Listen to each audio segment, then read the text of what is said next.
오늘 우리에게 주시는 하나님의 말씀은 사도행전 6장 2절에서 7절까지의 말씀입니다. 12사도가 모든 제자를 불러 이르되 우리가 하나님의 말씀을 제쳐놓고 접대를 일삼는 것이 마땅하지 아니하니 형제들아 너희 가운데서 성령과 지혜가 충만하여 칭찬받는 사람 7을 택하라.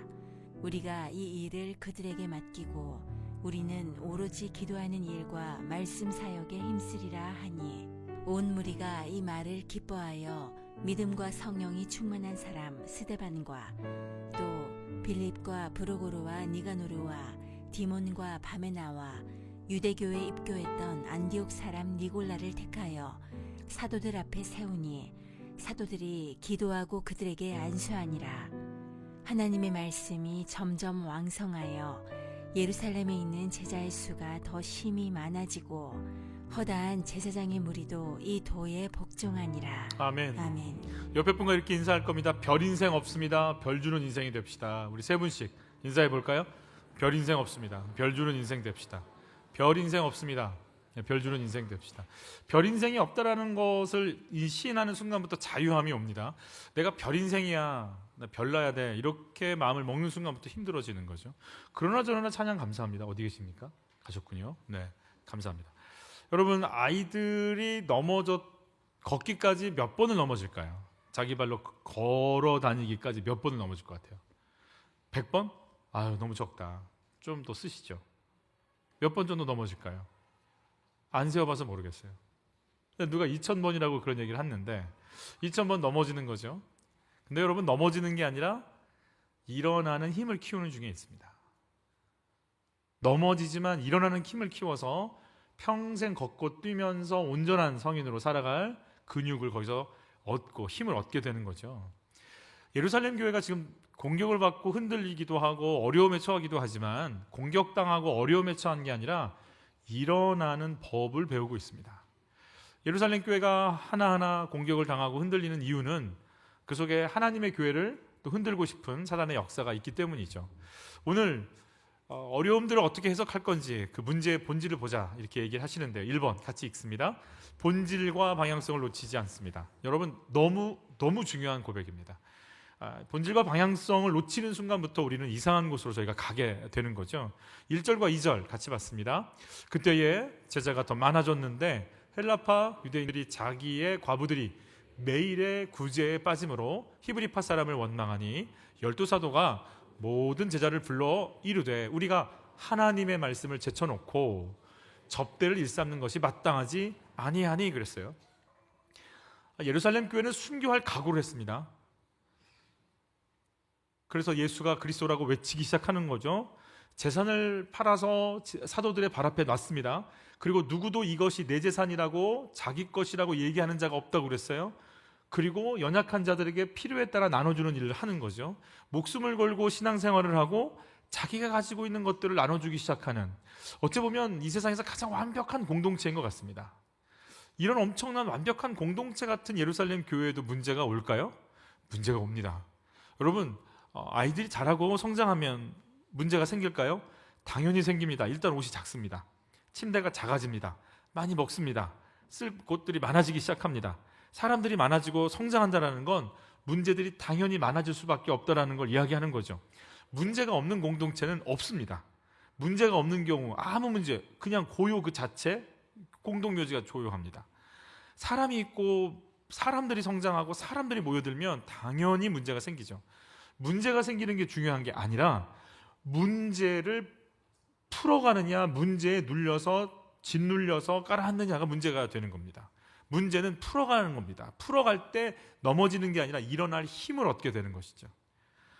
여러분, 예수는 그리스도십니다, 예수님은 구원자이십니다라고 신앙을 고백하는 사람들이 모인 곳이 교회인데, 지금까지는 성전에 있다가 예수가 나의 주라고 고백하는 사람들의 모임이 처음으로 이 땅 가운데, 교회라고 하는, 에클레시아라고 하는 공동체가 이 땅 가운데 딱 세워져서 처음으로. 여러분, 이 교회의 특징이 뭐예요? 음부의 권세가 이기지 못하는 공동체입니다. 그러니까 이걸 쳐다보는 마귀는 어떤 마음으로 이 공동체를 볼까요? 내가 어떻게 손댈 수 없는 공동체가 싹을 피웠네? 이걸 어떻게 하면 흔들 수 있지를 생각하면서 굉장히 조심스럽게 봤을 겁니다. 그래서 마귀가 몇 가지의 전략을 썼던 것 중에 하나가 저번 주에 저희가 봤지만 사내들인 공의회에 위협을 당하게 만들잖아요. 다시는 예수 이름으로 말하지도 말고 가르치지도 말라. 그러니까 이 사람들이 그걸 듣고 어떻게 했어요? 주여 저들의 위협함을 굽어보십시오. 그리고 우리가 이런 위협 속에서 예수 이름으로 담대히 선포하고 손을 얹어 기도할 때 이적과 표적이 나타나게 하옵소서. 오히려 문제가 오니까 자기들의 삶의 방향을 더 정해버려요. 이거야 우리는 예수 전하는 거야. 목숨을 걸어버리는 거죠. 이거는 예수님께 내 목숨을 걸, 예수님은 그런 가치가 있는 분이야. 우리는 그렇게 모인 공동체야가 명확해지기 시작하는 겁니다. 문제가 왔을 때 오히려 선택하면서 내가 갈 방향을 확실히 정해버리는 일들이 벌어지게 됐어요. 또 하나는 교회 안에 내부적으로 살짝 사단이 이렇게 역사하려고 살그머니 뱀이 마치 이렇게 얇은 머리를 이렇게 내밀면서 틈 사이로 슉 들어오는 것처럼 교회 공동체로 들어오려고 했던 사건이 하나가 있습니다. 그 사건이 뭐냐면 아나니아와 삽비라 집사의 성도의 이게 문제가 되는 거예요. 이 부부가 우리는 소유 다 팔았다. 소유 다 팔았고 주님께 다 바쳤다. 이렇게 얘기한 그 거짓말이 문제가 됐어요. 이 부분 잠깐 읽겠습니다. 베드로가 이르되 아나니아야 어찌하여 사단이 내 마음에 가득하여 내가 성령을 속이고 땅값 얼마를 감추었느냐. 땅이 그대로 있을 때에는 내 땅이 아니며 판 후에도 내 마음대로 할 수가 없더냐. 어찌하여 이 일을 내 마음에 두었느냐. 사람에게 거짓말한 것이 아니요 하나님께로다 그랬어요. 여러분 우리가 지금 선교 11조 내는 거 감사헌금 내는 물질도 크지만 재산을 팔아서 거의 반절을 헌납했어요. 그러니까 이분들의 헌금의 액수는 다른 사람들도 많이 냈지만 어마어마합니다. 엄청난 금액을 낸 겁니다. 근데 지금 사도 베드로가 그걸 갖고 뭐라고 하는 게 아니에요. 왜 이걸 다 팔아서 냈다라고 교회에 거짓말을 했느냐를 갖고 얘기를 하는 거예요. 그래서 지금 대단히 많이 내셨네요. 이렇게 접근하지 않고 이 헌금 내용의 뿌리가 뭔지를 보고 있는 거예요. 거짓말을 해도 된다고 여기는 마음이 있어요. 여러분 이게 사단의 마음이다라고 얘기를 하는 거예요. 여러분 사단의 마음이 가져갈 때 나 이렇게 헌금했으니까 인정받겠지? 라고 하는 마음으로 내놓은 거예요. 그러니까 이분들이요 주님을 위해서 헌금한 게 아니라 내가 이 정도 헌금하면 사람들이 나를 인정해 주겠지를 가지고 헌금한 거예요. 여러분 똑같은 섬김과 봉사를 했고 헌신을 했지만 내가 주님을 위해서 헌신한 것과 나가 높아지려고 헌신한 것의 차이가 언제 갈라지냐면 이 마음이 들 때 갈라질 수 있어요. 점검이 될 수 있어요. 섭섭할 때. 내가 주를 위해서 헌신했는데 뭔가 교회 일을 했는데 섭섭해. 그러면 누구를 위해 한 거예요? 나를 위해 한 거예요. 인정 못 받으니까. 원하는 대로 내가 높아지지 않았어. 여러분 내가 주를 위해서 일을 했잖아요. 가끔씩 우리가 주님을 위해서 일한 것이 자랑스럽기도 하지만 어쩔 때는 나 같은 게 하나님의 거부를 당하지 않고 나 같은 게 기도할 수 있게끔 해주신 거, 나 같은 거를 거부하지 않으시고 밀어내지 않아주시고 나 같은 것이 드릴 수 있도록 내 걸 받아주신 거. 어떻게 나 같은 거를 받아주실까? 내 기도를 어떻게 들어주실까? 어떻게 내 찬양을 하면 들어주실까? 어떻게 내가 한다고 하면 그걸 받아주셔서 옳다 해주실까? 받아주신 게 영광인 거예요. 여기는 내가 옳게 보이려고 일을 한 거예요. 그래서 내가 원하는 만큼의 인정을 못 받으면 섭섭한 거예요. 화가 나는 거예요. 그래서 여러분 봉사할 때 섭섭한 건 참 좋은 거예요.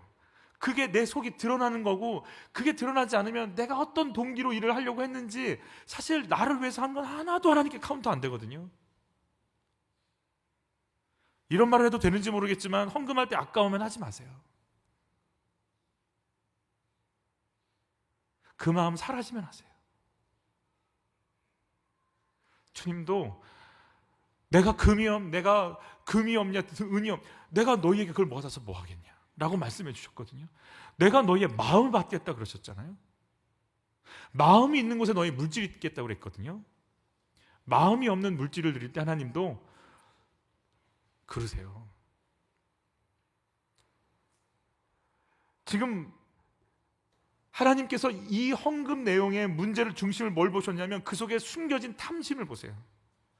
왜? 내가 높아져야 돼. 그 탐심 안에 뭐가 있냐면 교회 공동체를 속여도 돼. 하나님도 속일 수 있어. 하나님도 나를 위해서 이용해 먹을 수 있어라고 거짓말을 해도 된다라고 하는 교만함이 그 속에 들어가 있는 거고, 그 교만함 속에 교회 공동체 속에 이제 거짓말이라고 하는 걸 집어넣어야 넣어서 뭔가 이렇게 운행해도 될 거라고 하는 사단의 역사 속에 내가 쓰임받고 있어, 네가 쓰임받고 있어라고 하는 그 문제의 뿌리를 지금 점검하고 계신 거예요. 내가 지금 어떤 문제를 이렇게 맞이할 때 제가 너무 싫고, 내가 이번에 새롭게 목장 편성이 됐는데 저 사람이 너무 힘들어 라고 얘기하지만, 나는 이런 사람이 힘들고 나는 저런 사람이 힘든다고 얘기하지만, 내 속에서 이런 취향 저런 취향을 가지고 외모로 평가하고 사람을 내가 원하는 기준으로 사람을 멀리하는 내 안에 숨겨져 있는 내 기준들이 있는 걸 봐야죠. 여러분, 그래서 문제의 뿌리를 보고 계신데, 구제 문제도 마찬가지입니다. 사도들이 지금 구제 문제를 가지고 문제가 생긴 걸 봤어요. 왜 헬라파 사람들이 제대로 배급을 못 받는 겁니까? 라고 문제가 터졌을 때, 그러면 헬라파 사람들한테 잘 줘야지 라고 그 문제를 풀어가지 않습니다. 그렇게 된 문제의 뿌리가 뭔가, 근원이 뭔가, 뭐가 문제인 것 같은가를 속에서 보는 거죠. 마귀의 전공 중에, 메인 전공 중에 하나가 분열입니다. 디아볼로스라고 하는 마귀라는 헬라어 단어가, 디아가 어파트고 볼로스가 뚜루, 지나갔다는 뜻이거든요. 갈라놓고 지나가서 하나님과 인간 사이, 인간과 인간 사이를 이간질시키고 분열시키는 게 마귀의 메인 전공입니다. 그러면 히브리파와 헬라파가 갈등이 일어날 때 서로 어떻게 하면 되는 거예요? 히브리파는 기득권을 얘기하면 되고, 헬라파는 피해의식을 얘기하면 되는 거예요. 그래서 네가 옳으냐 내가 옳으냐 이러면서 서로 싸우고 갈등을 일으키면 되는 거죠. 근데 놀랍게도 이 사도들이요, 이런 갈등이 일어나려고 하는 그 문제 속에서 요거를 어떻게 정리하냐, 요것도 생각할 수 있고, 어떻게 분배하냐, 요것도 생각할 수 있는데, 사도들이 발견한 건 구조적인 문제를 체크하는 게 아니라 내가 먼저 하나님 앞에 서는 거였어요. 이 문제의 근원이 뭘까?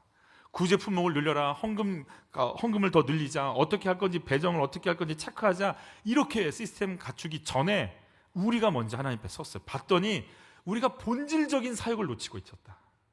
우리가 말씀을 전하고 기도하려고 하는 그 본질적인 사역을 놓치고 우리가 접대하는 일을 하느라고 이걸 소홀히 하고 있었다라는 것을 발견하게 됐어요. 여러분, 뭐가 본질이고 무엇이 비본질인지를 사도들은요 놓치지 않습니다. 이게 사도들이 역시 사도인 거죠.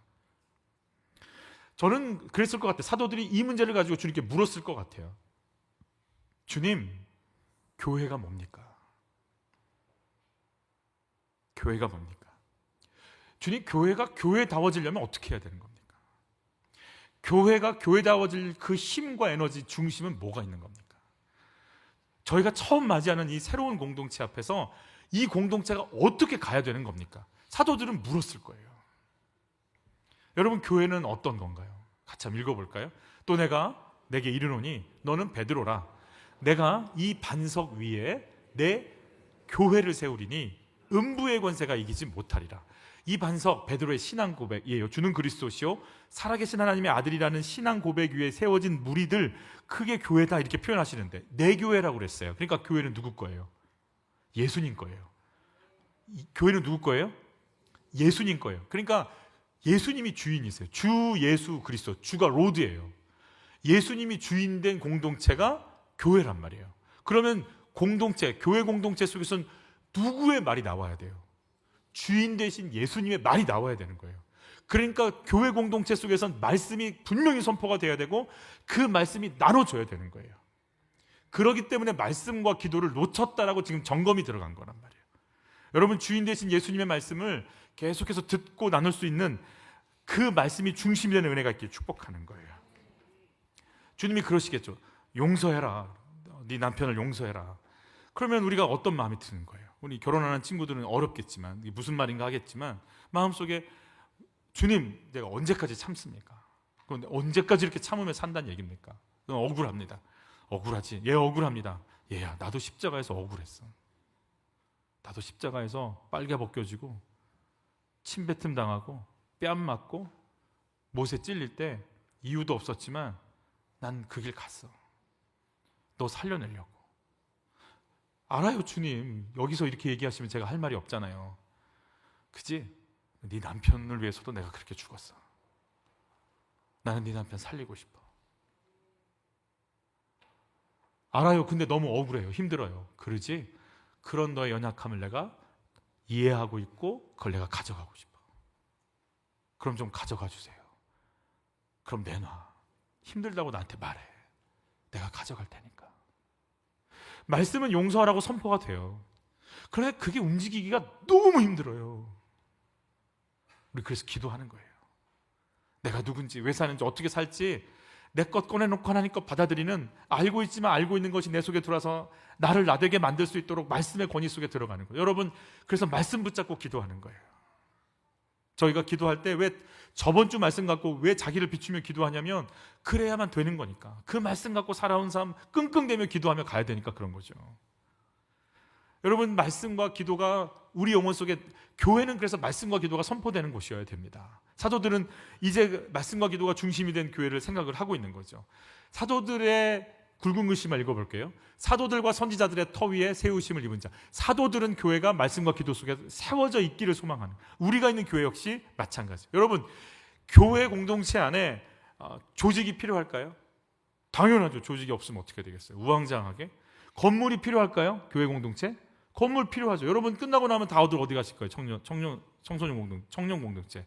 여기 남든지 이 모든 공간을 다 사용하지 않습니까? 청년 공동체가. 여러분, 평일날 오시잖아요. 이제 3월 달부터는 양육이 시작될 텐데 어떤 일이 벌어지는 줄 아세요? 양육할 공간들이 없으니까 9시든 10시든 오시잖아요. 그럼 문 열자마자 큐티책 던져요. 왜냐면 선점해야 되니까. 여러분, 교회가 너무 부속실들이 없으니까. 여러분, 교회가 건물이 필요해요? 필요하죠. 교회 카페 필요해요? 필요하죠. 저기서 교제하고 나눠야 되니까. 교회가 사회복지해도 돼요? 해야죠. 그러면 힘들고 어려운 분들을 그냥 놔둬요? 의료 서비스 해야 돼요? 할 수 있으면 당연히요. 제가 있던 교회는 아예 그냥 의료센터가 있었어요. 방이. 거기 가면 모든 치료 받을 수 있도록, 치과 치료까지 다 받을 수 있도록 그 정리가 돼 있어요. 법률 서비스 해줘야 돼요? 그러면 힘들고 어려우신 분들 위해 해야죠. 당연히. 구제사역은요? 당연히 해야죠. 어떻게 외면해요? 그거 해야죠. 당연히 해야죠. 그런데 여러분, 그게 교회의 본질은 아니에요. 병원이 할 수 있고 주민센터가 할 수 있고 법률사무소가 할 수 있고 다른 곳에서 할 수 있는 거라면 거기서 하는 게 맞아요. 교회는 해야 되지만 교회의 메인 스트림의 사역은 말씀과 기도예요. 이걸 놓치고 여기에 뭐냐 프라이어티를 가게 되면 교회는 아닌 거예요. 이제부터 교회가 해야 할 일을 하면서 일을 감당해야 돼요. 이 우선순위가 바뀌어서는 안 되는 거예요. 과부들에게 음식을 잘 나눠줘요. 헬라파 과부들에게 음식을 잘 나눠주면 이 문제가 해결이 될까요? 여러분, 음식을 나눠주면 공정한 분배, 원하는 육적인 필요들이 정확히 나눠지면 우리가 만족하며 살까요? 광야에서요, 이스라엘 백성들이 배고프다고 그랬어요. 만나를 줬어요. 고기 먹고 싶다고 그랬어요. 메추라기를 줬어요. 목마르다고 했어요. 반석에서 생수가 터졌어요. 구름기둥, 불기둥이 추위와 더위를 속에서 보호해 줬어요. 그런데 광야 생활하는 사람들의 고백이에요. 같이 읽어볼까요? 백성이 하나님과 모세를 향하여 원망하되 어찌하여 우리를 애굽에서 인도하여 내어 이 광야에서 죽게 하는가? 이곳에서는 먹을 것도 없고 먹을 것이 없어요. 오늘 아침에도 만나 먹었어요. 이 얘기를 하는 그날 아침에도. 계속 읽어볼까요? 물도 없도다. 여러분, 성경에 물 없어서 가래서 배고파서 아니면 옷이 헤어져서 신발이 닳아져서 살았다는 기록이 없어요. 오히려 그들이 40년간 방황했지만 옷이 헤어지지 않았고 신발이 닳지 않았다고 분명히 말씀하고 계세요. 오히려 기브로 탔다와에서는 과식해서 뱉어져 죽어요. 근데 그들은 뭐라고 하고 있냐면 먹을 거 없어요? 마실 물 없어요? 같이 읽어요. 우리 마음이 이 하찮은 음식을 싫어하는 도다면 이 하찮은 음식은 뭘까요? 만나예요. 먹을 게 없는 게 아니고 그냥 주님이 하는 게 싫어. 여러분도 아시겠죠? 여러분 옷장에 옷이 없죠? 그냥 이거 한 벌 입고 다니잖아요. 지금 몇 개월째, 그죠? 우리에게 몇 벌이 있어야 만족할까요? 도대체 몇 평에 살아야 만족할까요? 차가 몇 대쯤 있었으면 좋겠어요. 남자분한테 물어봐야겠다. 몇 대쯤 있으면 만족할 것 같네. 차가 너무 30대?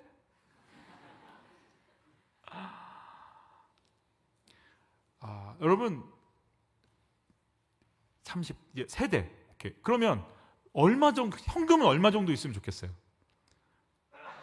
얼마? 막 한번 어차피 뭘 할 사람도 없고 부르세요. 누가 1조.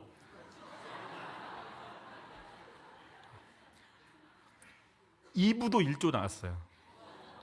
네, 만나게 해드릴게요. 물어볼게요. 1조 있으면 행복할 것 같아요? 여러분 1조 있으면 할 거 다 할 수 있거든요. 잘 들으세요. 할 거 다 할 수 있어요. 진짜 정말. 왜냐하면 트럼프가 제가 10조인가로 알고 있거든요. 10조인가 7조인가로. 여러분 트럼프가, 그러니까 1조는 정말 정말 정말 많은 거예요. 자, 1조 가지면 정말 모든 걸 다 할 수 있습니다. 행복할까요? 여러분 안 행복합니다. 희한하죠? 다 할 수 있어서 이제 할 게 없어요. 삶의 의미가 없어요.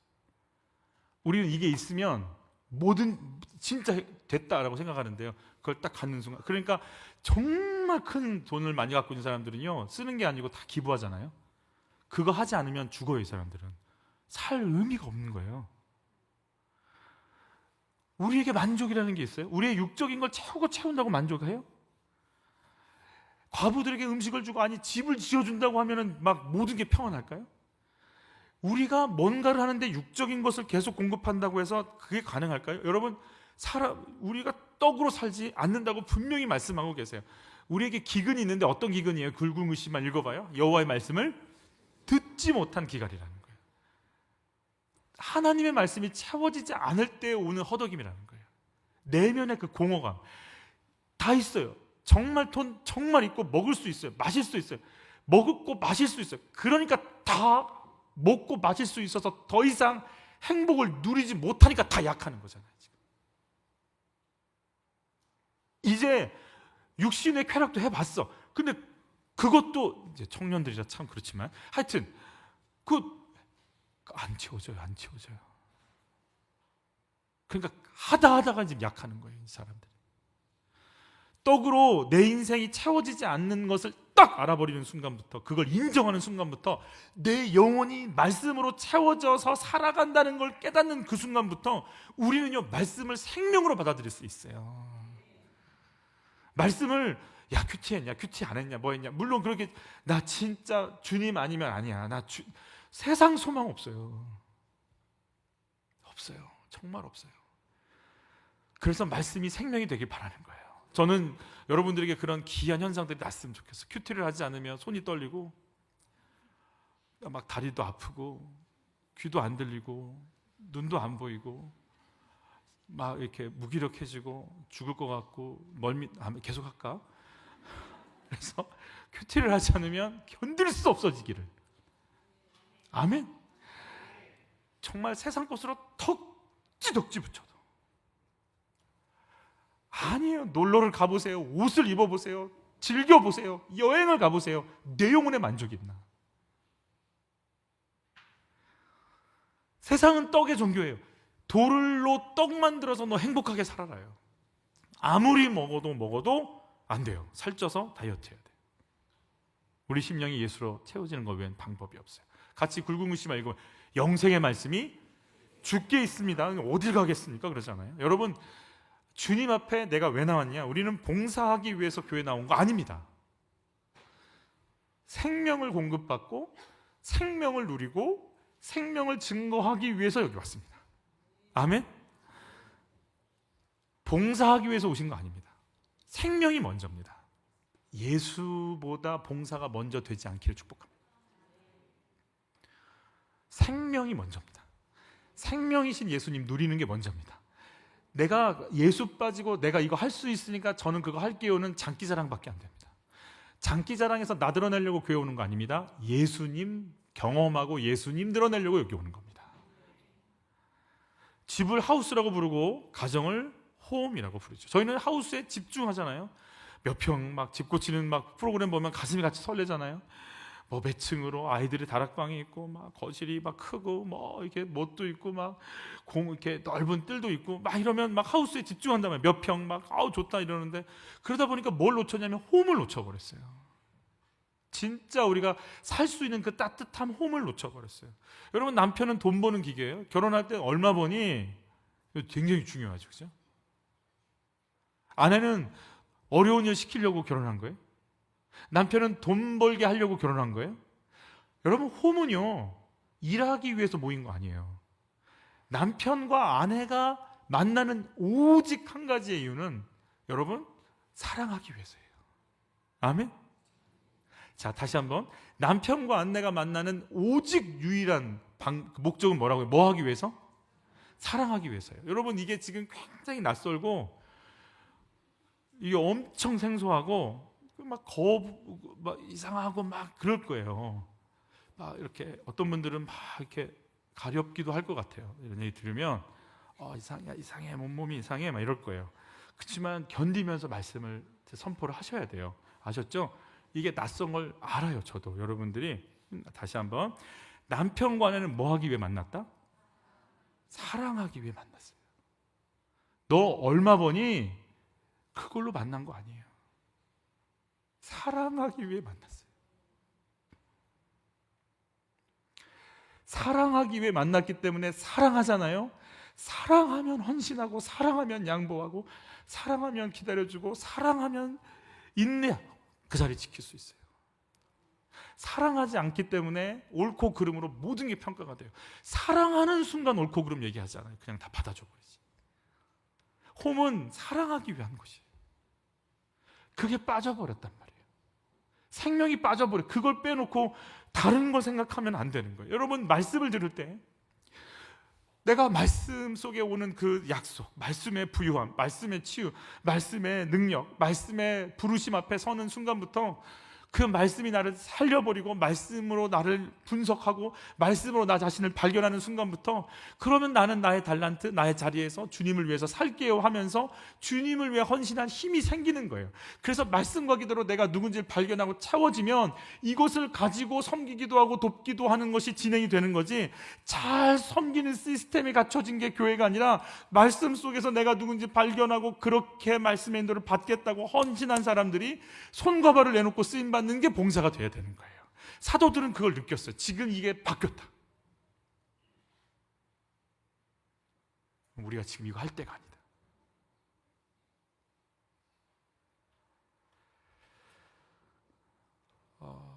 얼마 전에 양육을 하기 위해서 찬양팀이 한 3개월 멈춘 적이 있어요. 저희 교회가 아예 딱 스톱했어요. 저는 잘했다고 보고 지금이라도 또 멈출 각오는 돼 있어요. 여러분, 우리는 말씀 듣고 하나님 앞에 서기 위해서 교회에 오는 거예요. 그것 다음에 봉사예요. 교회 학교 가서 섬기면서 예배 드렸다고 말하지 마세요. 예배 집중할 수 없어요.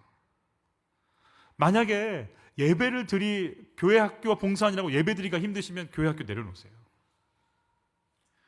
이렇게 얘기하면 전도사님들이 저를 어떻게 생각할까요? 맨날 교사 모집한다고 막 애 걸고 복고라는데 설교 시간엔 교사 내려놓으세요 막 이러고 저 오래 잘 것 같아요. 리더의 자리에서 사도들처럼 먼저 회개함으로 자신을 공개하고 있어요. 내 잘못이다. 이거 우리가 실수한 거다. 근본적으로 우리가 지금 잘못하고 있는 거다. 여러분, 목장에서 리더가 먼저 이 고백을 할 때 성도들이요, 우리 목원들이요 생각합니다. 도대체 나도 그럼 내 근본적으로 잘못된 게 뭐가 있을까? 여러분, 저 사람이 싫은 게 나쁜 사람이 아니에요. 내가 사랑할 마음이 없는 나를 봐야지. 처음부터 내 문제의 가장 뿌리 속에 말씀 제쳐놓고 접대만 일삼는 내 삶이 있으시다면 점검해 보셔야 되는 거예요. 두 번째 같이 읽습니다. 성령의 조직이 세워져야 합니다. 3절과 4절 같이 읽죠. 형제들아, 너희 가운데서 성령과 지혜가 충만하여 칭찬받는 사람 7을 택하라. 우리가 이 일을 그들에게 맡기고 우리는 오로지 기도하는 일과 말씀 사역에 힘쓰니라 하니. 교회를 섬길 사람들을 7을 택했어요. 12명 갖고 안 됐는데 왜 7을 택하죠? 저 같으면 한 70명 세울 건데. 헬라파를 먼저 뽑은 것 같지만 사실 헬라파를 뽑은 게 먼저가 아니에요. 성령과 지혜가 충만하고 칭찬받는 사람들이라고 말씀해 주고 계세요. 성령 충만하면 어떤 일이 벌어질 것 같아요? 성령 충만하면 어떤 일이 벌어져요? 저는 기도하다가 성령 충만하면 일단 몸이 떨리는 게 있어요. 뭐 수전증 이런 건 아니고. 여러분 손이 떨릴까요? 손 떨릴 수 있어요. 방언이 나올까요? 방언 나올 수 있어요. 은사가 임할까요? 은사 임할 수 있어요. 근데 여러분 말씀대로 가죠. 성령이 임하시니까 사도들이 어떤 일을 시작했을까요? 여러분 그들이 이렇게 외치기 시작하죠. 같이 읽죠. 그런즉 이스라엘 온 집은 확실히 알지니 너희가 십자가에 못 박은 이 예수를 하나님이 주와 그리스도가 되게 하셨다. 예수가 그리스도고 주다. 예수님 증거하기 시작합니다. 그러면 누구의 위협을 받는 거예요? 지금 로마와 유대의 종교 지도자들의 위협을 받게 돼 있는데도 불구하고 성령이 임하니까 견딜 수가 없는 거예요. 그걸 뚫고 예수가 주야, 예수가 나의 구원자야, 예수는 무죄야, 예수는 잘못 죽었어, 너희들이 죽인 거야, 외치기 시작한단 말이에요. 같이 또 한번 읽어볼까요? 성령으로 아니하고는 누구든지 예수를 주, 로드라 할 수 없어요. 그러니까 성령 임하시면 내 주인이 누가 되는 거예요? 돈도, 명예도, 외모도, 학벌도 아니고 여자친구도 자식도 아니고 내 주인이 누가 되는 거예요? 예수. 아멘? 성령 충만하면 내 주인이 누가 된다고요? 예수. 담배 필까요? 피우지 마. 알았어요. 예수님이 허락하시면 하는 거예요. 예수님이 원하지 않으면 안 하는 거라고요. 내 주인이, 내 기분이 아니고 사람들의 평가도 아니고 나 같은 게 뭐래? 너 같은 게 뭐라니? 너 할 수 있어. 그럼 하는 거예요. 왜?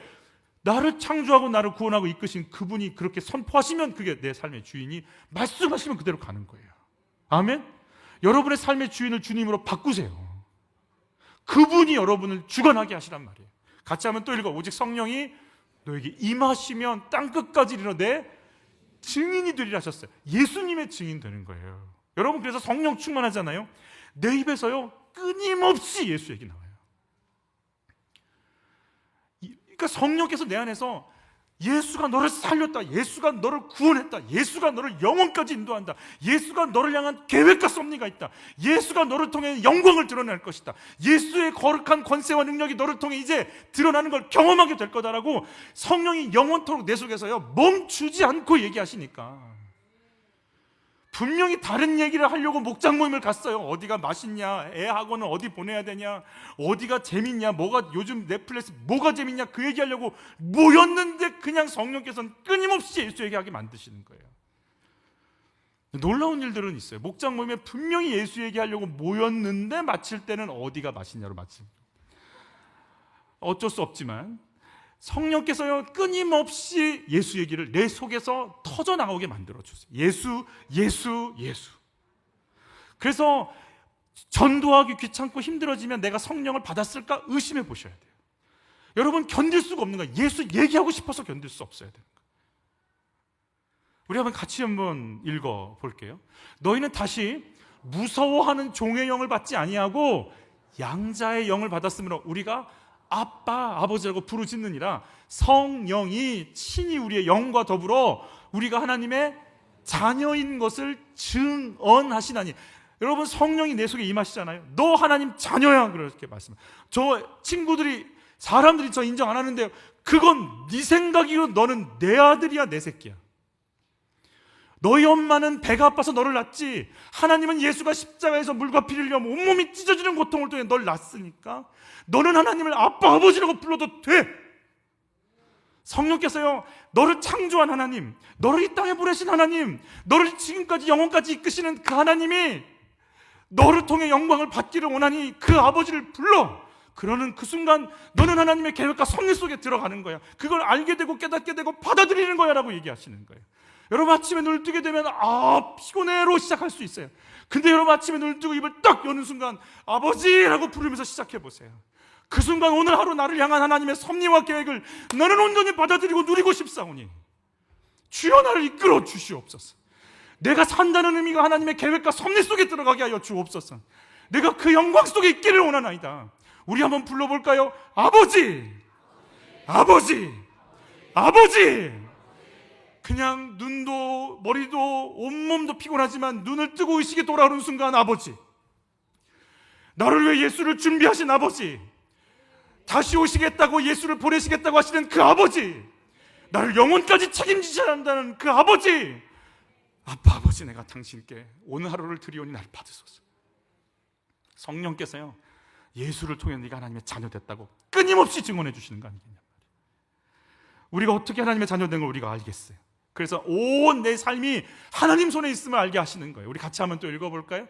오직 성령이, 하나님이 성령으로 이것을 우리에게 보이셨나니 성령은 모든 것 곧 하나님의 깊은 것까지도 동달하시느니라. 사람의 일을 사람의 속에는 영 외에는 누가 알리요. 이와 같이 하나님의 일도 하나님의 영 외에는 아무도 알지 못하느니라. 여러분 여기서 하나님의 일, 개역 한글에는 하나님의 사정, 새 번역에서는 하나님의 생각이라고 번역이 되어 있어요. 하나님의 영 성령께서 오시면 내 안에 하나님의 사정을 가르쳐 주시겠대요. 우리는 기도할 때 내 사정 갖고 하나님께 얘기하려고 하거든요. 제가 취업이 안 됐거든요. 우리 엄마 아빠가 날 인정 안 하거든요. 학교에서 이것 때문에 힘들거든요. 부장이 나를 이렇게 힘들거든요. 내가 지금 연애전선에 이상이 생겼거든요. 내 사정 아십니까? 지금 우리 아빠 기업이 안 되는 거 그 사정 아십니까? 내 상황 좀 아십니까? 라고 내 사정 알려고 기도하고 왔는데 성령께서 오시면은요 내 사정이 아니라 하나님 사정을 막 알려주기 시작하는데요. 내 사정 얘기하려고 기도하고 앉았다가 하나님이 원하시는 기도하려고 하면서 그 기도가 바뀌어가게 만드실 분은 성령 하나님이십니다. 예수를 죽일 수밖에 없는 하나님 사정, 자기의 사랑하는 독생자의 외침을 마다하고 십자가에서 죽는 걸 묵인하고 그대로 놓고 그냥 거기서 우리를 왜 죽어가도 아무 말 할 수 없는, 십자가에서 물과 피를 흘려야만 사는 그 길을 아시기에 그 예수를 거기 던져놓는 하나님의 사정, 예수님의 순종의 그 사정, 예수의 십자가가 아니면 온 인류의 죄가 용서받지 못함을 아시니까 그냥 예수를 던져버리시는 그 하나님의 사정, 멸시와 모욕과 천대와 침뱉음과 그 천시를 손가락질을 받으시면서 육신이 되셔서 이 땅 가운데서 죽음을, 영생하시는 하나님이 죽음을 경험하는 그 하나님의 사정, 너를 살려내기 위함이라. 사망과 권세에서 너를 인도하고 끌어내기 위함이라. 생명을 얻게 하시는 그 하나님의 사정. 그러면서 우리에게 주시는 하나님의 소망이 있어요. 내가 너를 건져서 이 땅 가운데 이 생명의 역사를 펼쳐가리라. 내가 너를 통해서 그 영광과 능력을 드러내리라라고 한 하나님의 사정. 여러분 이게 내 사속에 들어오는 순간부터요 우리의 기도는 바뀌기 시작하는 거 아니겠어요? 성령이 오시면 아빠 아버지라고 부르짖게 하시고 하나님의 사정을 알려주시고 예수가 주라고 시인하게 만드시고, 여러분 그래서요 엘리 엘리 라바 사박단이라는 말은요 나의 하나님 어찌하여 나를 버리십니까? 라는 이 말은요 세상 사람들은 죽음이 끝이라고 얘기하지만 예수님은 말씀하시거든요. 내가 생명을 얻기 위해 생명을 버린다고 말씀하시는 거예요. 여러분 예수님이 죽음이 두려워서 이 말씀을 하시는 게 아니라 하나님의 사정을 알기 때문에 이 말씀을 하시는 거예요. 어찌하여 성부 하나님이여 성자 아들 예수 그리스도를 버리시면서까지 당신의 창조물인 이 인간을 그렇게까지 사랑하십니까? 이렇게까지 사랑하시는 거였습니까? 라는 성자 하나님의 외침인 거예요. 내가 그 사랑을 받고 있는 거예요. 내가 그 사랑 속에 있는 거예요. 나는 사랑받고 있는 거예요. 아들 예수를 줘서라도 살려내겠다는 하나님의 소망. 당신이 그런 사정 가운데 우리를 살리셨습니까? 내가 그래서 산 겁니까? 그래서 내가 새 생명을 얻은 겁니까? 나를 통해 이 생명의 역사를 드러내고 싶으신 하나님의 사정이 이겁니까? 나를 쓰소서. 주여 나를 만지시고 나를 채우소서. 너를 통해 일하소서. 여러분 성령으로 충만하시기를 바라요. 저는 성령 충만을 경험하기 전에는 네가 도대체 하는 게 뭐냐 물어볼 때 할 수 있는 게 없었어요. 말하지 못했어요. 할 줄 아는 특기도 없고 취미도 없는 거예요. 그래서 대학원 시험 볼 때 그렇게 적었어요. 특기, 산책, 취미, 음악 감상. 교수님이 그러실 때 너 성인병 걸리겠다. 제가 성령을 경험하고 나서 알게 됐어요. 저는 뭐 하냐면 저 말을 잘해요. 이렇게 떠들고 있잖아요. 교육자들 모아서 회의하자고 불러 모아요. 회의인데 제가 2시간 떠들고 있어요. 회의가 아니고 강의를 하고 있어요. 저는 말해요. 주여 제가 말하는 걸로 복음 전하게 하옵소서. 주여 제가 쓰임 받기를 원합니다. 제가 누가 상담하러 오신다면 다른 기도 안 해요. 주여 말씀하소서. 제가 입을 빌려드리겠습니다. 저를 통해 말씀하십시오. 하나님이 하시는 일 제가 보고 싶습니다. 제가 보고 싶습니다. 제가 말하는 게 아니라 제 속에 계신 성령님 저를 통해 말씀하실 때 저도 같이 보고 싶습니다. 주여 나를 써주시옵소서. 내게 주신 달란트 쓰시옵소서. 마음껏 써주시옵소서. 변함이 없어요. 저는 기도하고 끝나면 주님이 공부해 들어가서 공부해. 저는 대학 가라 또 학교 가라는 줄 알았어요. 학교는 아니에요 주님 그랬는데 말씀 공부하라는 거였어요. 끊임없이 너는 말씀 공부해. 너는 끊임없이 선포해. 그게 네 사명이야. 변함이 없어요. 그게 제가 갈 길이고 제 사명이에요. 여러분 성령께서 오셔서 여러분이 갈 길, 해야 할 일들, 어디를 가야 달려가야 될지 그 방향성을 계속 가르쳐 주시는 은혜가 있기를 축복하는 거예요. 성령 충만, 손 떨리는 거냐? 맞아요. 그럴 수 있어요. 그러나 손 떨리는 걸 뛰어넘어 성령 충만하면 이성이 분명해지고 감정 컨트롤이 분명해지고 하나님의 동역자가 돼서 예수의 증인으로 사여지고 하나님의 사정을 알아서 외치기 시작하는 게 성령 충만임을 기억하시기를 바라요. 그래서 성령으로 봉사하라고 그랬어요. 하나님의 사정을 알아야 봉사할 거 아니겠어요? 나눠주든 기도를 하든 기다리든 섬겨주든 그걸 시키시는 하나님의 사정을 알아야 뭔가 할 줄 아니겠어요? 그냥 내가 혼자 막 하는 거겠어요? 성령으로 충만하라. 그렇지 않으면 집사도 하나님의 사정 알아야 집사직을 감당할 수 있고 장로도 목회직도 성령으로 충만해야 감당할 수 있지 않겠냔 말이에요. 7 집사를 뽑을 때 성령과 지혜가 충만한 자들을 뽑으라 그랬어요. 여러분 주의 일을 할 때 그래서 기도해야 되고 그래서 성령의 기름 부으심을 간구해야 되고 청년 규패 중에 성령께서 운행하실 수 있도록 우리를 철저히 써달라고 기도하는 이유는 거기 있는 거예요. 여러분 하나님의 사정을 아는 자, 사역자, 청년 공동체가 되시기를 축복하는 거예요. 우리 굵은 글씨만 읽어볼까요? 오직 주의 뜻이 무엇인가 이해하라. 주의 사정이 뭔지 알아라. 너를 향한, 너의 가정을 향한, 네 인생을 향한, 네가 그러고 있을 때가 아니지 않느냐 말씀해 주시는 거 아니겠어요? 또 같이 읽습니다. 굵은 글씨만 읽어보죠. 하나님의 선하시고 기뻐하시고 온전하신 뜻이 무엇인지 분별하도록 하라. 외모가, 학벌이, 연봉이 얼만지로 체크하지 말고 너를 향한 하나님의 온전한 뜻이 뭔지 알면 일어나야 될 거 아니겠어요? 언제까지 비교하고 그 자책을 통해서 언제까지 그렇게 있을 거냐? 일어나라는 거 아니겠어요? 성령 충만하지 않으면 내가 누군지 어떻게 알아요? 사람들의 평가가 납니까? 여러분 하나님 마음 느껴지세요? 말씀을 읽을 때, 전도할 때 내 가정, 내 일터를 향한 하나님의 사정, 하나님의 마음 느껴보신 적 있습니까? 이게 느껴지는 순간 내게 펼쳐진 모든 사역과 만남들은 하나님의 일입니다. 여러분 이게 열리시기를 축복합니다. 여러분 지혜가 충만하라고 그랬어요. 베드로는 공부하지 않았어요. 그런데 베드로가 설교하는 걸 가지고 바리새인, 서기관, 사두개인 그 성경에 박학다식한 사람들이요 하나도 댓글을 달지 못해요. 왜요? 그게 성령의 지혜 가운데 말하기 때문에 그래요. 우리에게 그런 지혜와 능력이 임하길 바라는 거죠. 사도들에게 지혜가 있으니까 이건 구제 문제 아니야. 이 문제는 우리가 지금 뭘 놓친 문제야. 이걸 보기 시작하는 거죠. 여러분 똑똑하신 분들이 있고 지혜가 있는 분들이 있어요. 똑똑하신 분들은요, 약간 편협된 예화니까 용서해 주시고 들어주세요. 똑똑하신 분들은요, 지적을 잘하세요. 아는 채도 잘하세요. 듣고 나면 하나가 되고 융합되는 게 아니라 밀어내고 싶어져요. 반대편에 서고 싶어져요. 지식이 드러나면 경쟁하게 돼 있어요. 지식이 앞서면 비교당하게 돼 있어요. 지혜가 없어서 그래요. 남편이 이혼하자고 하면 그래, 네 의견이 그러면 나도 어쩔 수 없지. 교양으로 범벅이 돼 있어가지고 그걸 다 받아들이는 거예요. 지혜가 없는 거예요. 내가 지금 무슨 말을 하고 어떻게 결정해야 돼서 사람을 살리고 가정을 살리고 아내와 남편을 살릴지, 내가 지금 자존심 버릴 때인데 자존심 취하고 교양 차리다가 이렇게 되는 거 아니겠어요?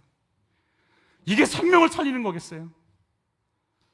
내가 생명 내려놓고 가지바라기를 붙잡든지 아니면 위협을 하든지 설득을 하든지 복음을 전하든지 살려내야 되지 않겠어요?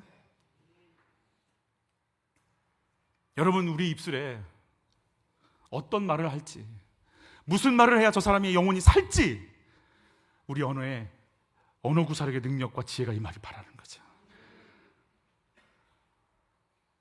칭찬받는 자라고 그랬어요. 칭찬받는 자, 공동체의 인정을 받는 자라는 뜻이죠. 어떤 분들이 이런 분들이 있어요. 자기는 일 잘한대요. 옆에 분들 물어보면 아니래요, 그 사람. 근데 나는 못한대요. 옆에 분들 물어보면 너무 일을 잘한다는 거예요. 칭찬받는 자는 공동체의 인정을 받는 자예요. 그러면 목사님, 사람이 기준인가요? 이렇게 얘기하고 싶은데, 여러분 7 집사가요 다 칭찬받는 거 아니에요. 바리새인 서기관 제사장들한테 7 집사는 어떻게 느껴질까요? 칭찬받을까요? 엄청 싫어하죠. 여러분, 모든 이들에게 칭찬받는 게 악한 거예요. 우리가 악하고 음란하고 패역하고 그냥 교활하고 교만한 사람들에게 칭찬받는다는 건 뭐예요? 같은 부류라는 얘기예요. 거기 칭찬받으면 안 돼요. 쟨 재미없어. 쟨 왜 저러는지 모르겠어. 이 소리를 들어야지. 내가 모든 사람에게 칭찬받으리라. 이게 얼마나 교만한 건 줄 아세요? 정갑신 목사님의 나눔이 있었어요. 목회를 처음 담임 목회를 갔는데 그 교회 공동체 안에 이미 20년 된 교회 안에 편이 갈라져서 싸우고 있었어요. 새로 부임한 젊은 목사는 최선을 다해서 사역을 했어요. 젊은 분들이 수백 명이 왔어요. 새 가족이. 그 교회가 굉장히 변화됐고 성장했잖아요. 그런데 여전히 회의 때마다 싸우고 아프고 힘들어요. 화가 나기 시작했어요. 왜 날 안 좋아하지? 왜 날 인정하지 않지? 여러분, 이분이 한 달 동안 잠을 못 잡니다. 이게 이해가 안 돼서. 여러분, 사람이 한 달 동안 잠을 못 자니까 어떻게 되는 줄 아세요? 공황장애가 오기 시작하는데요. 병원에 일주일 동안 입원하는데 급성 우울증으로 같이 오고요. 교회를 성장시킨 목회자인데요. 자살 충동이 일어납니다.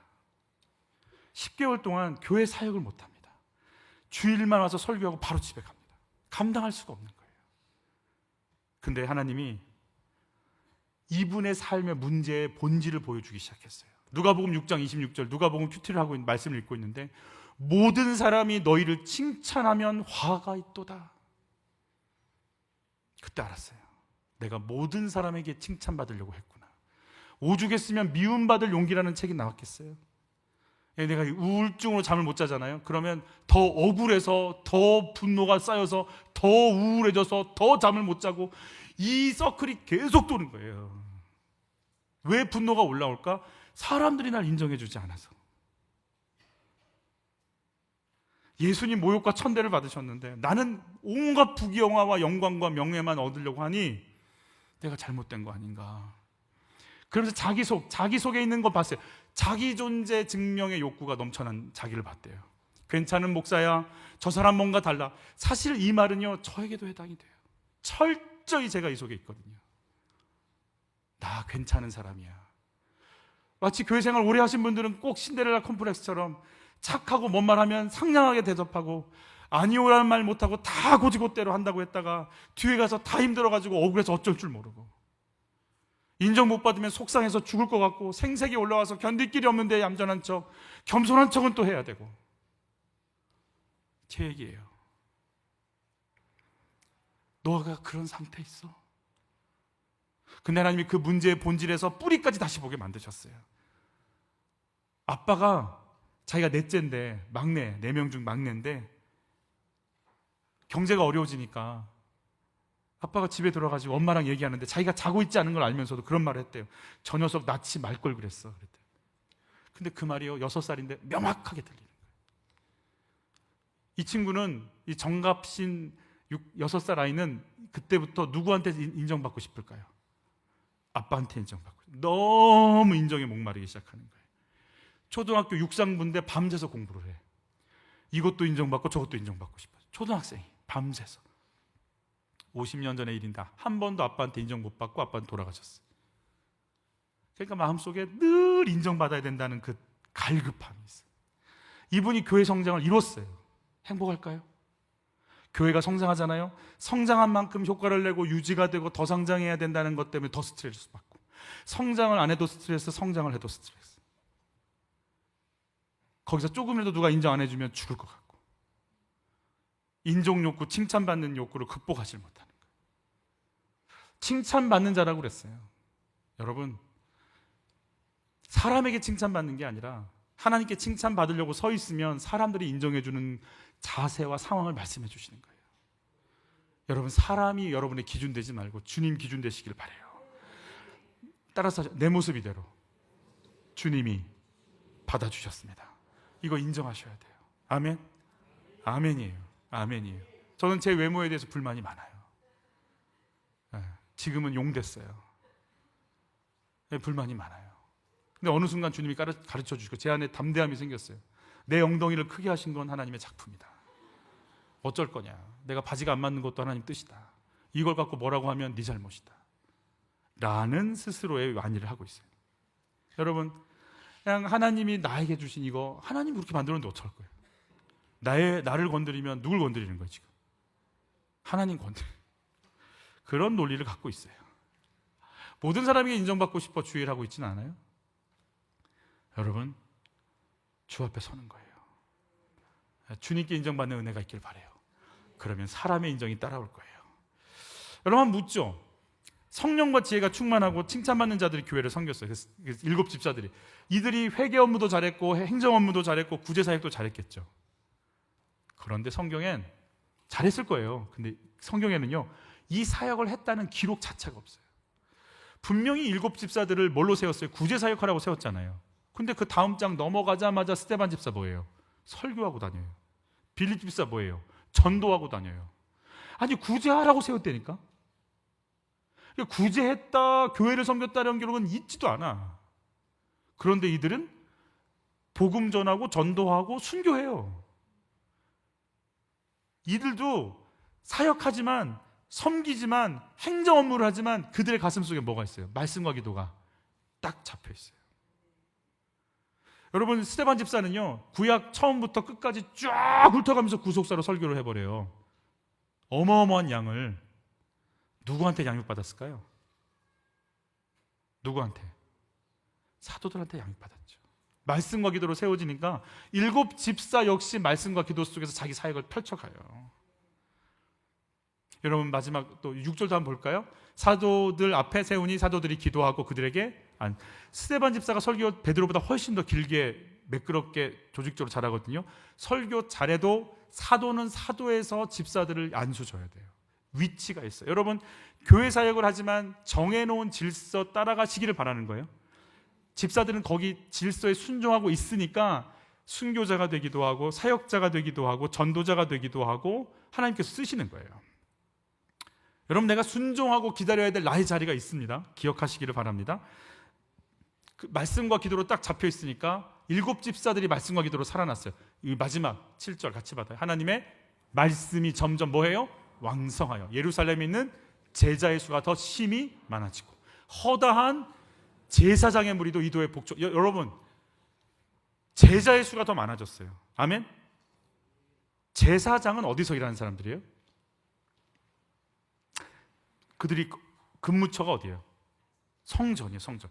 그런데 성전에 있어야 될 제사장들이 성전에서만 하나님 만난다고 생각하는 이 사람들이 예수님의 도를 따랐다는 건 예수가 성전이고 너희가 성전이라고 하는 개념을 받아들였다는 얘기예요. 그러니까 눈에 보이는 것이 성전이 아니라 보이지 않는 예수, 보이지 않는 내 내면이 성전, 내 인생, 내 삶이 하나님의 임재가 있는 성전인 걸 인정하기 시작했다는 거예요. 구약의 율법이 신약의 복음과 만난 것을 경험했어요, 제사장들이. 여러분, 삶이 예배가 되는 삶으로 들어가시기를 바랍니다. 사단은요, 갈등으로 예루살렘 교회를 막 흔들었어요. 근데 오히려 이게 말씀과 기도로 더 집중하면서 교회가 더 강력해졌죠. 여러분, 삶의 예배를 경험하시길 축복해요. 아멘. 삶의 예배를 어디서 경험할까요? 아까 1, 2부 때는 운전 얘기했는데, 예를 들어서 운전할 때 운전하고 가시는데 누가 훅 끼어들면 어떤 마음이 들어요? 운전을 안 해본 친구들은 어쩔 수 없지만 운전하시는 집사님들 어떤 느낌이에요? 운전하고 가는데 누가 훅 끼어들었어요. 예? 집사님 어떤 마음이 올라와요? 방금 뭐라고 했어요? 삐삐삐삐 한 것 같아요 지금. 그런 마음이 올라와요. 근데 예배잖아요. 삶이 예배. 분명히 은혜 받고 지금 집에 가는데 훅 끼어들어서 화가 확 올라왔어요. 그러면 여기서 예배 드려야 되는 거예요. 그 확 혈기가 올라올 때. 저 따라서 하시죠. 하나님, 쟤 왜 저래요? 저 사람 왜 저래요? 쟤는 왜 저런데요? 주님이 뭐라고 하실 것 같아요? 치유가 필요해. 저 사람 많이 아파. 많이 아파. 많이 아파. 힘들어. 감정 조절도 안 되고 질서의식도 없고 급하고 눌려있어. 끌려다녀. 저 사람 불쌍한 사람이에요. 어떡하지?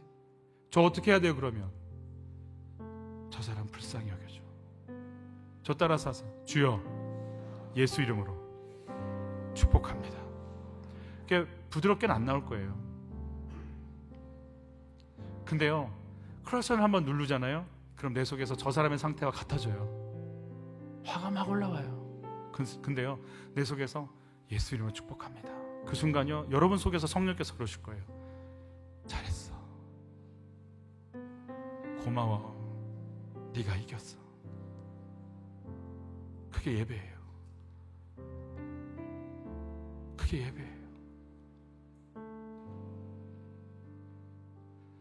학교에서 동아리방 있는데 과 대표 선배들이 담배 확 피고 다니면 막 요즘은 어떨지 모르겠지만 화가 나서 막 이렇게 언짢은 표정으로 쳐다보고 싶은, 막 눈에서 막 레이저를 막 쏘고 싶은데 그럴 군번도 안 되고 그럴 위치도 안 돼서 가만히 있을 때, 그 씩씩거리면 올라오는데 말하지 못할 때 속에서 기도가 나와. 그때 예배 드리는 거예요. 그 담배 연기 속에서.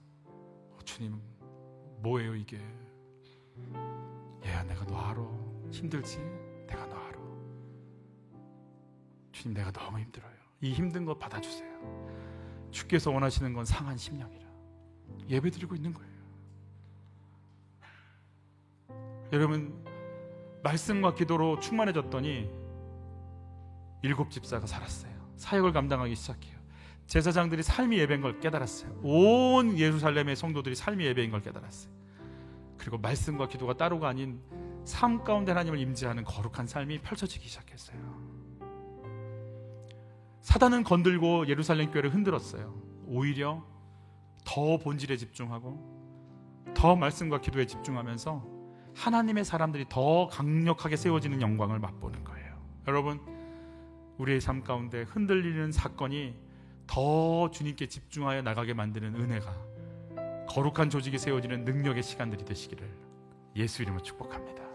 우리 찬양하면서 하나님께 나가시죠. 예수를 나의 구주 삼고 성령과 피로 성하는나니 이 세상에서 내 영혼이 하늘의 영광 누리도다.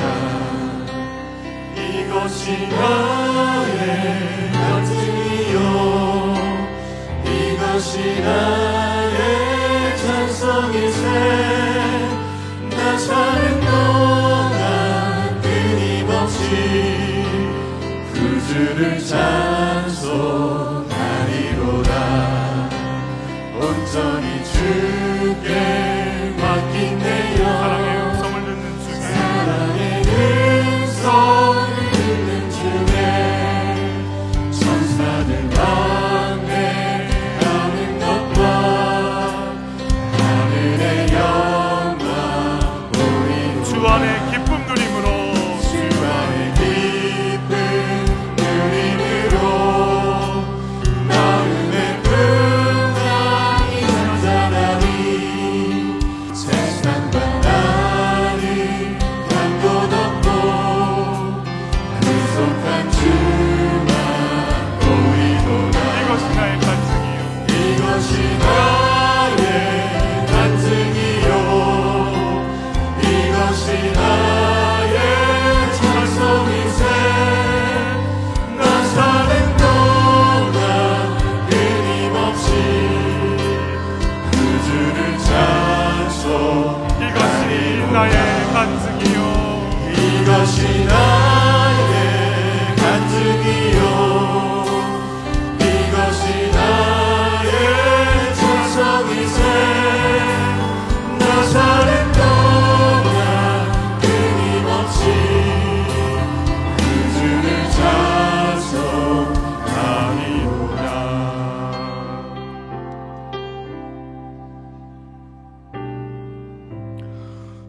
이 시간에 이런 기도할 겁니다. 하나님, 제가 문제 앞에서 제 내면의 본질을 보게 좀 해주세요. 저 사람이 미운 게 아니고 주님, 내 안에 사랑이 없어요. 살려내고 예수 전할 마음도 없어요. 내 안에 생명력이 없어요. 내 안엔 시기 질투만 있어요. 응어리진 마음만 있어요. 원망과 불평만 있어요. 하나님, 이건 내 속의 본질이 그래요. 나를 좀 고쳐주세요. 나를 좀 비워주세요. 나를 좀 치유해주세요. 내 안에 두려움이 있어요. 내 안엔 혈기가 가득해요. 제가 어떻게 해야 될지 모르겠어요. 저 사람이 문제가 아니고 주님, 내 문제예요. 저를 볼 힘을 주세요. 주님 오셔서 나를 만져주세요. 제발 내 영혼을 씻어주세요. 새롭게 해주세요. 음욕과 정욕을 고백합니다. 더러움을 고백합니다.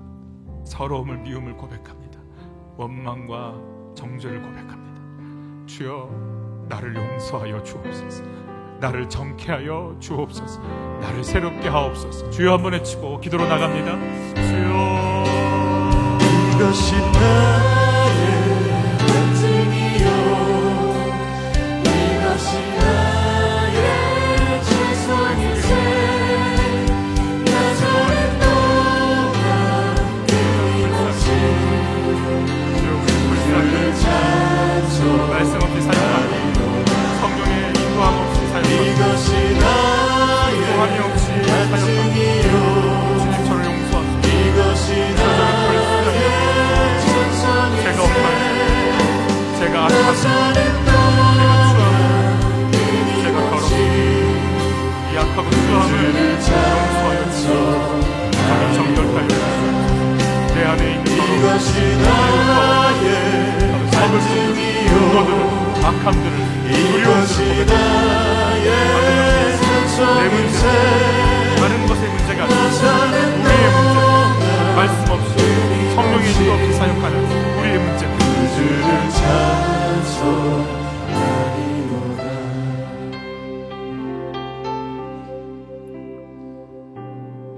메마르고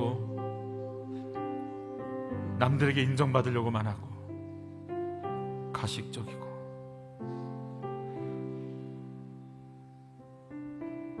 예수의 생명이 없는 게 문제입니다. 예수로 충만하지 않은 내 자신이 문제입니다. 이렇게 하면 되겠지, 저렇게 하면 되겠지를 수없이 말하지만 내 안에는 당신의 십자가가 없고 내 안에는 주의 사랑도 없습니다. 하나님의 사정도 없으며 몸부림치는 예수의 은혜가 그 속에서 살아난 나의 영적인 생명력이 없습니다. 잘난 체만 하고 싶고 뽐내고 싶고 짓밟고 싶고 높이 올라가고 싶고 내 마음대로 하고 싶고 내 뜻대로 하고 싶고 피해의식에 사로잡히고 억울함에 사로잡히고 생색이 올라오고, 그렇지만 겉으로는 저 사람 때문이고 이것 때문이라고 얘기하지만 내 안에 멈추지 않는 이 아픔들, 서러움들, 주여 저를 좀 용서해 주십시오. 저를 좀 살려주십시오. 저를 불쌍히 여겨 주시옵소서. 일을 시작하여 주시고 말씀과 기도의 자리로 돌아갈 수 있게 해주시고 다시금 주의 말씀이 들리는 은혜가 있게 하여 주옵소서. 성령의 조명하심 가운데 지혜가 충만하고 칭찬받는 하나님 앞에 온전케 되어지는 이 거룩한 길을 가고 싶사오니 성령 하나님 우리를 만지시고 인도하여 주시옵소서.